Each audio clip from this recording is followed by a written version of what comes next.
Item ಯಾವುದೇ ಇರಲಿ try ಮಾಡಿ ಆಚಿ ಚಿಕನ್ ಮಸಾಲಾ. ಆಚಿ ಚಿಕನ್ ಮಸಾಲಾ. ತಮಿಳುನಾಡು ವಿಧಾನಸಭಾ ಚುನಾವಣೆ ಈ ಕಣರಂಗೇರಿದೆ. ಇದೀಗ ಎನ್ಡಿಎ ಮೈತ್ರಿಕೂಟದಲ್ಲಿ ಸೀಟು ಹಂಚಿಕೆ ಅಂತಿಮಗೊಂಡ ಬೆನ್ನಲ್ಲೇ ಬಿಜೆಪಿ ತನ್ನ 27 ಅಭ್ಯರ್ಥಿಗಳ ಪಟ್ಟಿಯನ್ನು ಇವತ್ತು ಅಧಿಕೃತವಾಗಿ ಬಿಡುಗಡೆ ಮಾಡಿದೆ.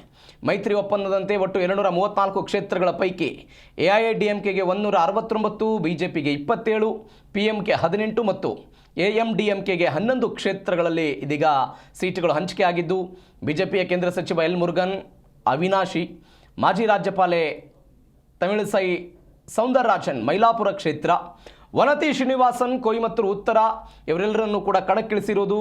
ಏಪ್ರಿಲ್ 23ರಂದು ಏಕಹಂತದಲ್ಲಿ ಚುನಾವಣೆ ನಡೆಯುತ್ತೆ.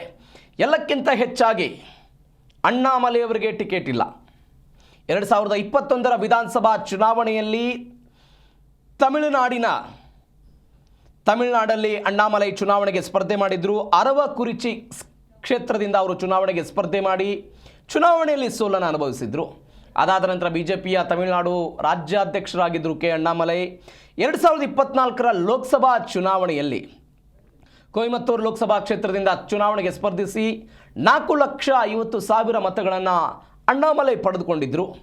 ಅದಾದ ನಂತರ ಯಾವಾಗ ಬಿಜೆಪಿ ತಮಿಳುನಾಡಿನಲ್ಲಿ ಎಐಡಿಎಂಕೆ ಜೊತೆಗೆ ಮೈತ್ರಿಯನ್ನು ಮಾಡಿಕೊಳ್ಳೋದಕ್ಕೆ ಮುಂದಾಯಿತು, ಅವತ್ತು ಅಸಮಾಧಾನಗೊಂಡಿದ್ದರು ಕೆ ಅಣ್ಣಾಮಲೈ. ಅದಾದ ನಂತರ ಅವರನ್ನು ರಾಜ್ಯಾಧ್ಯಕ್ಷ ಸ್ಥಾನದಿಂದ ಕೈಬಿಡಲಾಗಿತ್ತು. ಬೇರೆ ಬೇರೆ ಬೆಳವಣಿಗೆಗಳಾಗಿತ್ತು ಬಿಜೆಪಿಯಲ್ಲಿ. ಇದೀಗ ಅವರು ಮತ್ತೊಮ್ಮೆ ಚುನಾವಣೆಗೆ ಸ್ಪರ್ಧೆ ಮಾಡಬಹುದು ಎನ್ನುವಂಥ ಚರ್ಚೆಗಳು ನಡೀತಾ ಇತ್ತು. ಇತ್ತೀಚೆಗೆ ಅವರ ತಂದೆಯ ಆರೋಗ್ಯದ ದೃಷ್ಟಿಯಿಂದ ನಾನು ಈ ಚುನಾವಣೆಯಿಂದ ಹಿಂದೆ ಇರ್ತೀನಿ ಅಂತ ಹೇಳಿ ಅವರು ಸ್ವಲ್ಪ ರಾಜಕಾರಣದಿಂದ ದೂರ ಇದ್ದರು. ತಂದೆಯ ಆರೋಗ್ಯದ ನೆಪವನ್ನು ಅಂದರೆ ಕಾರಣವನ್ನು ಕೊಟ್ಟಿದ್ದರು. ಕರ್ನಾಟಕ ಕೇಡರ್ನ IPS ಅಧಿಕಾರಿಯಾಗಿದ್ದಂಥ ಕೆ ಅಣ್ಣಾಮಲೈ 2021ರ ತಮಿಳುನಾಡು ಚುನಾವಣೆಗಿಂತ ಮೊದಲು ರಾಜೀನಾಮೆ ಕೊಟ್ಟಿದ್ದರು. ಅದಾದ ನಂತರ ತಮಿಳುನಾಡಿಗೆ ಹೋಗಿ ರಾಜಕಾರಣ ಆರಂಭಿಸಿದ್ರು. ಇದೀಗ ಚುನಾವಣೆಯಲ್ಲಿ ಸ್ಪರ್ಧೆ ಮಾಡ್ತಿಲ್ಲ ಕೆ ಅಣ್ಣಾಮಲೈ.